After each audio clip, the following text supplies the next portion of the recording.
नमस्कार. अस्त्र न्यूज नेटवर्कमध्ये आपलं स्वागत. पाहूया आताची महत्त्वाची बातमी.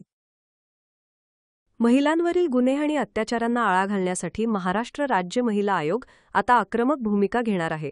बालविवाह, गर्भलिंग निदान, हुंडाबळी आणि कौटुंबिक हिंसाचाराच्या प्रकरणांमध्ये कठोर कारवाई करण्याच्या सूचना महाराष्ट्र राज्य महिला आयोगाच्या अध्यक्षा रुपाली चाकणकर यांनी आज नंदुरबार येथे दिल्या.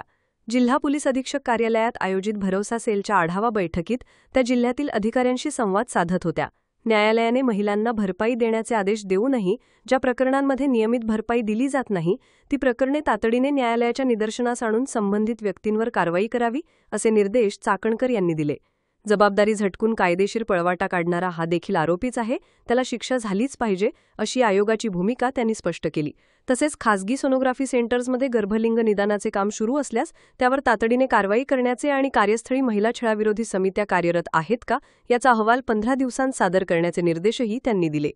आणि समुपदेशन केंद्राच्या माध्यमातूनच अनेक कौटुंबिक हिंसाचाराच्या केसेस असतात.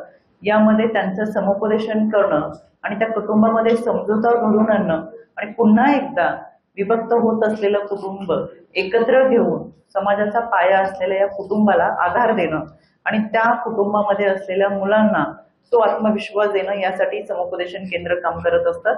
आणि या समुपदेशन केंद्राचं आज सकाळी आपल्या नंदुरबारमध्ये उद्घाटन केलं. अतिशय माझ्यासाठी समाधानाची गोष्ट आहे. जास्तीत जास्त समुपदेशन केंद्र हे स्थापन केले जावेत, यासाठी राज्य महिला आयोगाच्या वतीनं देखील अनेकदा सूचना दिल्या जातात. आणि या समुपदेशन केंद्राच्या माध्यमातून घटना घडून गेल्यानंतर आपण खरं तर त्याच्यावरती संवाद साधत असतो, चर्चा करत असतो, बोलत असतो. पण घटना घडू नये याच्यासाठीचा जो प्रयत्न असतो ते फार महत्वाचा असतो. आणि म्हणून प्रत्येक पोलीस स्टेशनच्या आवारामध्ये असलेल्या भरोसा सेल आणि समुपदेशन केंद्र हे आमच्यासाठी फार महत्वाची भूमिका बजावतात. त्यांचं आज या ठिकाणी उद्घाटन केलं.